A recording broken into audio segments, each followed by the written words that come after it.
Le refuge décide de mettre en place un bac à compost à moins de 200 mètres de chez lui. Alors, une unité sur GeoGebra vaut 100 mètres sur le terrain. Donc, à moins de 200 mètres du refuge, je vais placer un cercle centré sur le refuge et de rayon 2. Donc, le refuge est ici et le rayon 2. Voilà donc qui s'inscrit toute la zone dans laquelle il serait possible, selon l'orgère, de placer le bac à compost. Voyons maintenant où placer le bac à compost pour les habitants du hameau. Eux sont d'accord pour qu'il soit à moins de 500 mètres de chez eux. Donc je vais tracer un cercle de centre le hameau et de rayon 5. Donc à l'intérieur de ce cercle figurent tous les points qui conviendraient pour les habitants du hameau. Donc quelle est la zone, quel est le terrain d'entente? Le terrain d'entente, c'est à l'intersection, dans la zone, c'est les points qui sont à la fois à l'intérieur du cercle habitant du hameau et à l'intérieur du cercle habitant refuge de l'orgère. Alors ce qui est intéressant ici maintenant, c'est de placer un point là où se trouveraient exactement les composteurs s'ils étaient situés à 200 mètres du refuge de l'orgère et à 500 mètres du refuge des habitants du hameau de l'orgère. Donc on va utiliser pour ça l'outil intersection. Les endroits qui conviennent à la fois à l'un et à l'autre sont situés non pas à l'intérieur de chacun des cercles, mais sur le cercle lui-même. Donc je vais cliquer sur intersection. Je vais maintenant cliquer sur ce cercle-ci, qui apparaît ici en surbrillance, puis sur ce deuxième objet, ce deuxième cercle. Et là apparaissent deux points pour lesquels la distance au hameau est à 500 mètres et la distance au refuge est à 200 mètres. Alors cette construction sera intéressante à reprendre pour construire des triangles. On passe à la suite, donc je dézoome, je vais déplacer le graphique et me voici arrivé chez Martin. Alors, l'âne Martin, il peut... Alors, où est situé cet âne? Eh bien, je vais placer un point là où il se trouve, ici précisément, c'est-à-dire à 3 mètres ou 3 unités à gauche du coin inférieur droit du chalet. Alors ce point, je vais le renommer et puis je vais appeler Martin.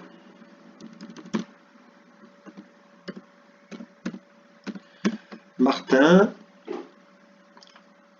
est attaché à une corde de 8 mètres. Alors si il n'y avait pas l'enclos, Martin, il pourrait aller à tous les endroits qui se situent à l'intérieur du cercle, centré sur le point d'attache de la corde et situé jusqu'à 8 mètres. C'est donc le cercle de centre Martin de rayon 8. Voilà tous les endroits où Martin pourrait aller s'il n'y avait pas le mur, s'il n'y avait pas le chalet, s'il n'y avait pas la clôture. Alors ça nous donne déjà une partie de la réponse. Martin, il va pouvoir aller brouter, maintenant puisqu'il y a une clôture, il va pouvoir aller brouter ici, et il va pouvoir aller brouter jusque là. Alors on a vu que à cet endroit-ci, la corde, quand elle fait 8 mètres, quand elle va continuer, elle va venir buter sur ce coin-ci. Tiens, on va marquer ce coin d'ailleurs. Hop, on va le renommer coin. Et à ce moment-là, la corde sera immobilisée sur 3 mètres et ne sera fonctionnelle que sur 5 mètres. eh bien nous allons dessiner un cercle, cette fois-ci, de centre coin et de rayon, eh bien 8 mètres moins 3 mètres, c'est-à-dire 5 mètres. Voilà, et puis de la même manière, quand on continue à tourner, quand l'âne continue à tourner, on place ici, la corde va venir buter sur ce coin-ci, donc il ne restera plus que 3 mètres de longueur utile, et je vais donc tracer un cercle de centre, on va dire G2, et de rayon 3. Donc de tous ces cercles, qu'est-ce qu'on retient? Eh bien, Martin, il va pouvoir, s'il n'y avait pas l'enclos, uniquement la longueur de corde avec le chalet, il pourrait se déplacer sur ce cercle-ci, puis ensuite il changerait de cercle, il irait là, puis ensuite il faudrait changer de cercle, il irait à cet endroit-ci. Alors je vais annuler ça parce que c'est pas très joli sur notre dessin. Donc clic droit, je vais sur l'objet, j'efface. Alors quelles sont les zones où Martin, on va essayer de les marquer un peu mieux. Alors pour ça, il faut qu'on définisse ce point-ci, ce point-là, ce point ici. Donc en fait, c'est des points d'intersection entre différents objets, des cercles et puis le rectangle qui représente l'enclos. Donc point d'intersection entre ce cercle-ci et l'enclos, j'ai donc un point qui se met en place. Donc Martin, je vais marquer ici avec un segment, là où il peut aller brouter, l'herbe verte, c'est ici. Ensuite, je vais à nouveau placer l'intersection entre mon cercle et le rectangle.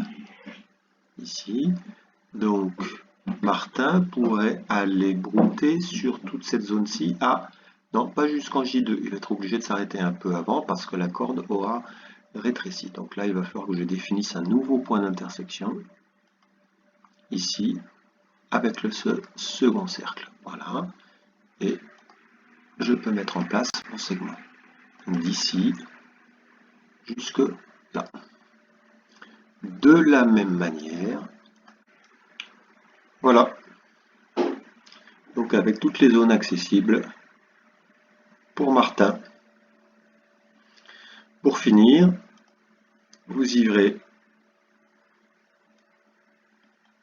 sur la Rose des Vents en plaçant de la même manière qu'ici 8 points vous permettant de reconstituer la Rose des Vents.